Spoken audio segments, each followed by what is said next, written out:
Welcome back to the Deep Dive. It is genuinely great to have you here with us today. It's good to be back. We have a fascinating stack of papers in front of us, but before we start turning pages, I have a small but really important favor to ask. If you enjoy these deep dives, if you like getting smarter while you commute or walk the dog or do the dishes, please hit that subscribe button right now. It really does help. It really helps us grow the channel. It tells the algorithm that smart people like you are listening, and it just keeps these deep dives coming. Also, make sure to check out our website. Yes? We've put together a full list of sources, the raw text of the statutes we're discussing, and some extra notes. It's a great resource if you want to, verify what we're saying. Give it yourself. Okay, housekeeping done. Let's get into it. And today, we are diving into something that sounds incredibly dry on paper, but is actually the blueprint for morality, commerce, and safety in Texas. Right.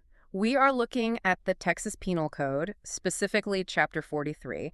The official title is Public Indecency. Sounds very old-fashioned. It does. And I'll be honest, when I first saw that title, I thought we were going to be talking about people streaking at football games or something out of the 1950s. Right.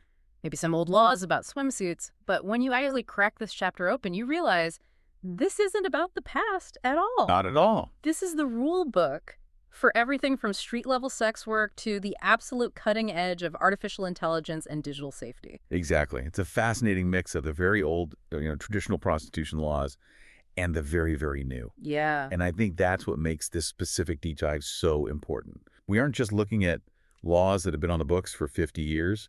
We are looking at significant updates that became effective as recently as September 2025. Yeah, the timeline here is wild. We have statutes dealing with things like childlike sex dolls and AI-generated images that act as huge updates to the legal code. Right. It feels like science fiction just collided with a law textbook. And that is our mission today. We are going to decode this chapter. We're going to translate the legalese into plain English. We aren't here to debate the morality of these things. Whether they should be legal or illegal is a question for the voters and the philosophers. Our job is to tell you what the law actually says. What it is. What is prohibited and what the consequences are. So we're basically translating the do not list for the state of Texas regarding decency. Precisely.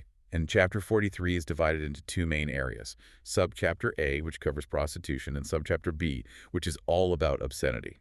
Okay, let's unpack this. Let's start with the transaction itself. Section 1 of our outline covers prostitution and solicitation. The basics. Right. Now, most people think they know what prostitution is. It's the world's oldest profession. It's money for sex, right? That's the cultural shorthand. That's the shorthand, sure. But the law cannot rely on shorthand. If you leave ambiguity in the law, you create loopholes. Big ones. So Section 43.01 and 43.02 provide a much more robust legal definition. The law defines prostitution as knowingly offering or agreeing to receive a fee to engage in sexual conduct. And here is where it gets really interesting, because fee doesn't just mean a stack of cash. No. I was reading the definition, and it seems like the legislature was trying to cover every possible base. They were. The definition of a fee in Section 43.011b is incredibly broad. It includes money, goods, services, or other benefit. Other benefit. That is a massive catch-all. It has to be. So let's play this out with some examples to make it sticky for the listener. If I run a car repair shop and a customer comes in with a busted transmission and I say, I'll fix your car if you engage in sexual conduct with me, that is legally prostitution. Absolutely. 100%. You are exchanging a service car repair for sexual conduct. The value of that repair constitutes the fee. Okay, what about a landlord situation? I'll knock $500 off your rent this month if you do X. That is a financial benefit. It qualifies as a fee. The law is designed to catch any transaction where value is exchanged for sexual acts. So it closes the loophole of, well, no money changed hands. Exactly. If a benefit changed hands, it fits the statute. It prevents the barter system from being used as a legal shield. That makes a lot of sense. And we should also clarify sexual conduct versus sexual contact because the law distinguishes between them. It does. I notice the text gets very granular about anatomy. It does, and for good reason. Sexual conduct is the umbrella term. It includes sexual intercourse, which is specifically defined as penetration. Okay. And deviate sexual intercourse, which covers oral or anal contact. But then you have sexual contact, which acts as a catch-all. So that's even broader. Much broader. Yeah. This is defined as touching intimate parts, genitals, breast, anus, with the intent to arouse or gratify. So the scope is wide. You don't have to go all the way, so to speak, for it to count as prostitution if there is a fee involved. Correct. This prevents a defense where someone says, well, we didn't have intercourse, so it wasn't prostitution. If you paid for the gratification, regardless of the specific physical act, it falls under the umbrella.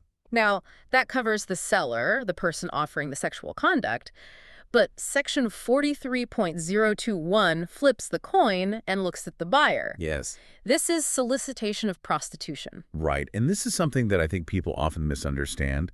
Historically and in pop culture, we often see the person selling sex getting arrested, the hooker getting put in the back of the cop car.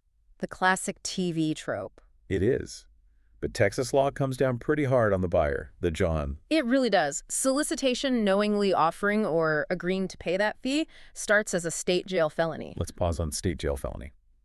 That sounds bureaucratic, like a zoning violation, but it is serious. It's not a ticket. We aren't talking about a Class C misdemeanor ticket where you pay a fine and go home. Yeah. A state jail felony in Texas means incarceration in a state jail facility. It carries a permanent criminal record that affects your ability to vote, own a firearm, or get a job. It follows you. It's a felony conviction. It is a very big deal. And it gets worse depending on where you are. This is one of the things that blew my mind when I was reading the source material. The zone enhancements. Yes, this is in Section 43.021B1. We're used to drug-free zones near schools, right? Sure, everyone has seen those signs. Well, this applies that same logic to solicitation. If you commit the offense of solicitation within 1,000 feet of a school, the punishment is increased to the next highest category. 1,000 feet, that's roughly 3 football fields. It's a big area. So if you are in a motel or a car that happens to be 3 blocks from a high school, the penalty jumps up. It jumps. And it's not just schools. The statute explicitly mentions official school functions or events sanctioned by the University Interscholastic League, or UIL. Wait, really? The UIL? So Friday night lights? Theoretically, yes. Yeah. If an event sponsored by the UIL is taking place and you are within 1,000 feet of the premises where that event is happening. The stadium or wherever. Right. The penalty enhancement applies. Let's visualize this. The UIL covers sports, but it also covers debate, marching band, one-act plays. All of it. So if there is a massive high school debate tournament happening at a convention center downtown, then that convention center effectively has a 1,000-foot buffer zone around it during the event. wow. If you are in a hotel room across the street engaging in solicitation, you are legally in an enhanced penalty zone. That is a very specific and very Texan detail, the UIL clause. It is. It essentially creates these floating safety zones around children wherever they gather for competition. Exactly. The state is saying, keep this activity away from kids. Yeah. Period. Now, obviously, the penalties also jump if the person being solicited is underage. Oh, massively. This is the nuclear option in the statute. Right. If the person is younger than 18, it becomes a felony of the second degree. And what does that mean in terms of time? That carries a potential sentence of 2 to 20 years in prison. Yeah. And here is the crucial part, the mental state aspect. This is where strict liability comes in, right? Yeah. I didn't know isn't an excuse. Well, subsection C says, believed by the actor to be younger than 18, or even if it's just represented to them. But generally, yes, strict liability often creeps in with age in these statutes. The burden is on the adult. The burden is entirely on the adult engaging in the transaction. If you are entering the marketplace of commercial sex, you are assuming the risk that the person on the other end is a minor. So even if they had a fake ID. Even if they had a fake ID, even if they look 25, you are facing a second-degree felony. So the law is designed to make the risk so high that it deters the attempt entirely. Precisely. It's about creating a massive deterrent. Okay, so we have the buyer and the seller, but then we have the business side of things, the promotion of prostitution. This is the pimping statute, right? Colloquially, yes. Section 43.03 covers promotion. This distinguishes the person facilitating the act from the person engaging in it. How does it define that? If you receive money pursuant to an agreement to participate in the proceeds, meaning you take a cut, or if you solicit others to engage in prostitution, you are promoting. And there are levels to this, too. It's not just one size fits all. No. There is aggravated promotion under Section 43.04. This targets the managers, the people running the show. The enterprise. The enterprise. If you knowingly own, invest in, finance, control, or supervise a prostitution enterprise that uses 2 or more prostitutes, it becomes a first-degree felony. Wait, 2 or more. That is an incredibly low threshold for an enterprise. It is. You don't need a massive organization. You don't need a crime syndicate. 2 people is enough to trigger the first-degree felony charge. A first-degree felony. That's the same category as murder in some contexts. That is as high as it goes, basically. It is. It reflects the state's intent to dismantle organized criminal enterprises, no matter how small, rather than just targeting individuals. And now we get to the modern version of that. Yes. What's fascinating in the modern context is Section 43.031, Online Promotion of Prostitution. This is the digital pimp law. Essentially, this targets those who own, manage, or operate an interactive computer service or information content provider with the intent to facilitate prostitution. So this is going after the websites, the classifieds, the forums where the stuff is arranged. Correct. And remember those definitions in Section 43.01. The really specific ones. Access software provider, interactive computer service. They define these specifically to catch the digital middleman. If you run a server or a website with the intent, that's the key word, Intent. to promote prostitution, you are liable. It really shows how the law has had to sprint to catch up with the internet. You can't just bust a brothel on Main Street anymore. You have to shut down a server. Exactly. You can't just padlock a door. You have to seize a domain. It's a completely different kind of policing. Okay, moving on to Section 2 of our outline. We talked about the transaction, but we assumed it was relatively voluntary commerce. Right. Now we need to talk about when the transaction isn't voluntary. This is compelling prostitution, or what most of us would call sex trafficking. This is Section 43.05, and it is distinct from standard prostitution because it removes the element of choice entirely. Completely. It defines the offense as causing another person to commit prostitution by force, threat, coercion, or fraud. And again, this is a first-degree felony. The law does not play around here. Nor should it. And the statute is very specific about who the vulnerable victims are. It explicitly mentions causing a child younger than 18 or a disabled individual to commit prostitution. One thing that stood out to me in the source text was the definition of coercion. I feel like we use that word loosely in conversation, like, oh, he coerced me into buying dinner. But legally in this chapter, it means something very specific and terrifying. It does. Subsection D details exactly what coercion looks like in this context. It includes destroying or withholding government records, like passports or IDs. Which is a classic trafficking tactic. I have your passport, you can't leave, you have to work. You paralyze the victim with bureaucracy. Exactly.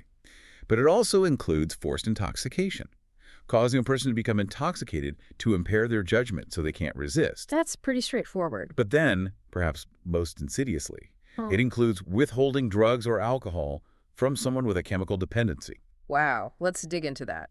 So if a trafficker gets a victim addicted to a substance, say heroin or fentanyl, and then says, you don't get your fix until you do this. Yes. That is legally defined as coercion under this statute. Yes. It recognizes that addiction effectively removes free will in that moment. The law treats that manipulation leveraging a biological dependency as a form of force equivalent to holding a weapon. So it prevents the trafficker from saying, I didn't force her, she chose to do it. Exactly. No, you controlled her biology. That is compulsion. And there is no defense based on the victim's understanding, right? Okay. I read that part and it seemed really clear. No. Subsection E is crystal clear. Yeah. It is not a defense that the child or disabled individual lacked the mental state to engage in prostitution or didn't even complete the act. The crime is in the compelling. The crime is in the compelling.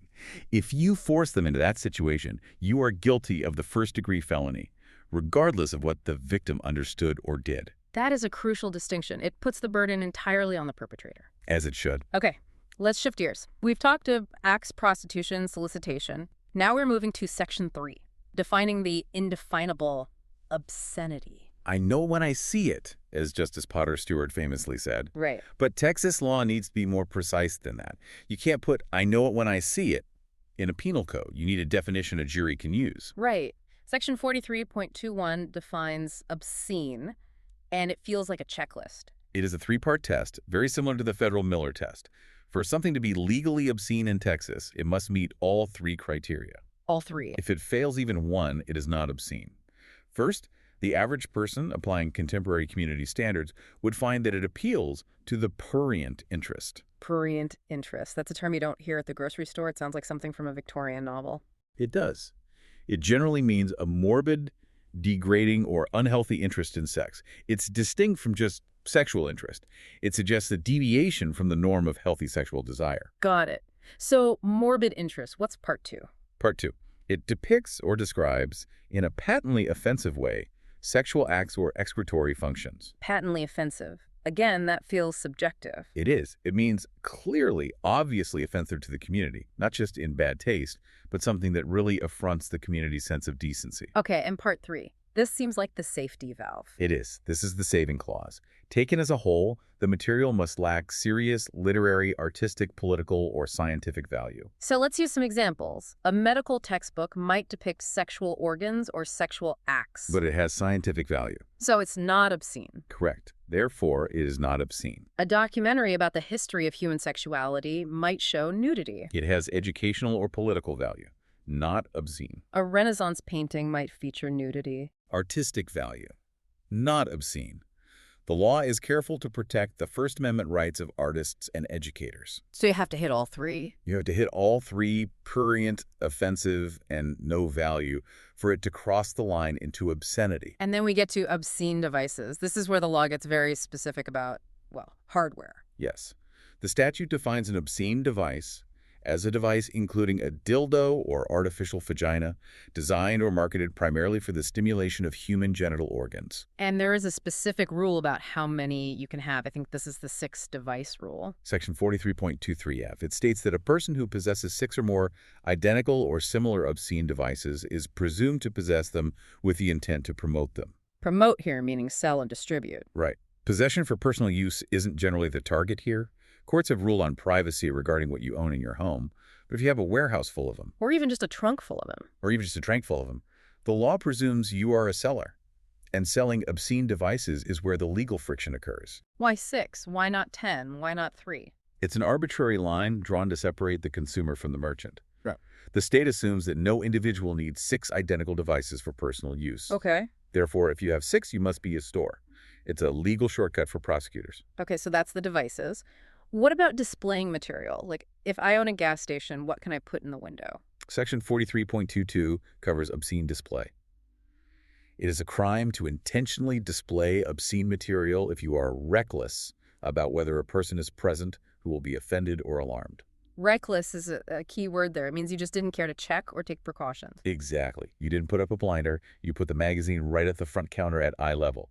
You disregarded the risk that a customer would be offended. And this is even stricter when it comes to minors. Section 43.24 deals with sale, distribution, or display of harmful material to minor. And harmful material is defined differently than just obscene, right? It's a separate category. Slightly, yes. It's material that appeals to the prurient interest of a minor, is patently offensive to adult standards regarding what is suitable for minors, and lacks value for minors. So something might be legal for an adult to buy, but illegal to display or sell to a kid. That makes sense. It's the top shelf at the magazine rack logic. You have to shield the younger audience. Precisely. And there are affirmative defenses. If you are a law enforcement officer or if you have a medical or psychiatric purpose, you can possess or distribute these things in the line of duty. Right. You can't arrest the evidence clerk for holding the evidence. Exactly. Or a librarian for cataloging a medical text. The law carves out space for professional necessity. Now, here's where we get to the really new stuff. Section 4, the 2025 tech frontier. This is, in my opinion, the most critical part of this deep dive for anyone wanting to understand where the law is going. It feels like a jump into the future. The Texas legislature made significant updates effective September 1st, 2025, specifically to address AI and synthetic material. Because technology outpaced the old laws. The old laws required a real victim, a real child, to be photographed. Right. But AI changed that. You can generate an image now that looks photorealistic, but no camera was ever used. It did. Section 43.26, regarding possession or promotion of child pornography, was updated. It now includes a definition for depiction of a computer-generated child. So we aren't talking about a photo of a real human being anymore. No. The law now criminalizes the possession or promotion of material if it depicts a computer-generated child engaging in sexual conduct. Okay, but there's a condition. Provided that the image is virtually indistinguishable from a real child to a reasonable person. Virtually indistinguishable. That is a high bar, but AI is clearing it easily these days. It is. And the so what here is profound. The law has decided that the image itself is the harm, regardless of whether a specific real-world child was abused to create that specific image. So it's a whole new legal philosophy. It is. It treats the synthetic material with the same severity as the real material. That is a massive shift. It's not just about protecting a specific victim anymore. It's about protecting the concept of childhood innocence. The argument is that these images normalize the abuse, create a market for the abuse, and fuel the psychology of offenders. The state has decided that the simulation of the crime is effectively a crime against community standards and public safety. So if you have a hard drive full of AI-generated images, you can't argue in court, Your Honor, these aren't real people. That defense is dead. If it looks real to a reasonable person, it is treated as real under the law. Well, and there's a real victim component, too, in Section 43.235. This is the training AI statute. Oh, right. This is where you use real photos to teach the computer. Yes, it is a specific crime to use an image of an actual child to train an AI model to produce child pornography. So they're going to have the source code, basically. They are. So if someone takes innocent photos from social media, scraping Instagram or Facebook, and feeds them into a generator to create abusive content, that act of training the model is a felony. That is incredible. Yeah. It basically criminalizes the act of corrupting the software. It's almost like the fruit of the poisonous tree doctrine, but for code.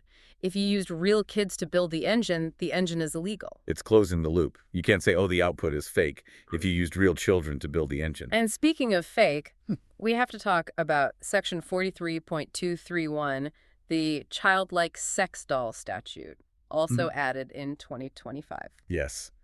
This statute bans anatomically correct dolls, mannequins, or robots that have the features of a child and are intended for sexual use. It's fascinating how the law is explicitly mentioning robots now. I know. It feels like science fiction, but it's in the penal code. It reflects the reality of the market. We're seeing the rise of robotics and companions. The legislature is drawing a hard line here. They're trying to get ahead of it. Technology creates new ways to simulate offenses, and the law is stating that the simulation of child abuse is in itself a crime. And again, the penalties are tiered. Simple possession is a state jail felony. But if you promote them, sell or distribute, it's a second-degree felony. And they have that same quantity rule. They do. And similar to the obscene devices rule, if you possess 2 or more, the law presumes you intend to promote them. So the law is tightening the net around the simulation of abuse, whether it's digital or physical. Yes. You cannot outsource your deviancy to technology. Exactly. Using a robot or an AI doesn't give you a free pass on the child protection laws. So that's the high-tech stuff. But we also have to look at Section 5, protecting children in performance and digital spaces. This covers things like plays, movies, and sexting. Right. Section 43.25 covers sexual performance by a child. This defines a sexual performance as any play, movie, photo, or dance that includes sexual conduct by a minor. And this includes a very strict rule for parents. It does. It is a crime for a parent or guardian to consent to their child participating in such a performance. So you can't sign a waiver for this. No. The state overrides parental rights here to protect the child. You cannot sign away your child's right to not be sexually exploited. And how do they prove age? If someone says, oh, she looked 18. The statute allows the court, the trier of fact, to determine age by inspecting the child, inspecting the photograph, or hearing expert medical testimony. So they can use their own eyes. It allows the evidence of the eyes. It's not just about checking an ID. The court can look at the evidence itself and make a determination. Now let's talk about Section 43.28, sexually oriented performances. This has been a hot topic in the news regarding drag shows and public performances. What does the text actually say? The text restricts sexually oriented performances on public property or in the presence of a minor. It defines these performances as visual performances featuring nudity or sexual conduct that appeals to the prurient interest. And it gets specific about what counts as sexual conduct in a performance. It's not just, explicit acts. It's not. It does include the exhibition of sexual gesticulations using accessories or prosthetics that exaggerate sexual characteristics. So, if a performance includes those specific exaggerated prosthetics and is happening in a public park where kids can see it, that would likely fall under the prohibition in Section 43.28. The key standard is whether it could reasonably be expected to be viewed by a child. Reasonably expected. That is the key phrase. It is. If you are in a 21-plus club with blacked-out windows, that's one thing.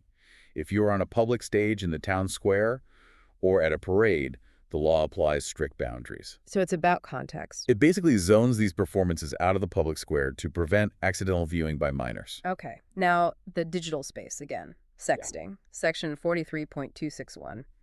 This is tricky because often it's teenagers sending images to other teenagers. Exactly. And the law tries to nuance this. It's titled Electronic Transmission of Certain Visual Material Depicting Minor. It acknowledges that teenagers explore their sexuality and have smartphones. Right. And we don't necessarily want to label every 16-year-old as a sex offender. So if a 16-year-old sends a photo to another 16-year-old, is that a felony? Not necessarily. The law provides an affirmative defense, often called the Romeo and Juliet defense. How does that work? It applies if the actors are in a dating relationship and are not more than 2 years apart in age. 2 years? That's specific. Very.